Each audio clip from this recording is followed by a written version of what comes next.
اگر ایک آدمی مسکین کا کھانا ہر دن دینے کی بجائے روزانہ کون جا کے دے، اگر وہ ایک ساتھ 30 مسکین کو کھانا کھلا کے 30 روزوں کا فدیہ دینا چاہے تو چلتا ہے کیا؟ چلتا ہے۔ دلیل اس کی کیا ہے؟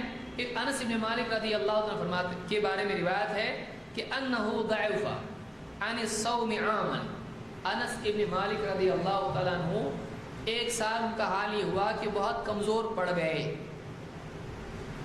فصنع جفنة من ثرید، تو انہوں نے ایک بڑا برتن بھر کے کھانا بنایا اور سرید بنائے۔ سرید ہوتا ہے گوشت اور اس میں روٹی کے ٹکڑے ہوتے ہیں، اس کو سرید کہتے ہیں عربی میں۔ وَدَعَا 30 مِسْكِينًا فَأَشْبَعَهُمْ، اور انہوں نے 30 مسکین بلائے اور 30 کو کھانا کھلا دیا، بس ان کا کام ہو گیا۔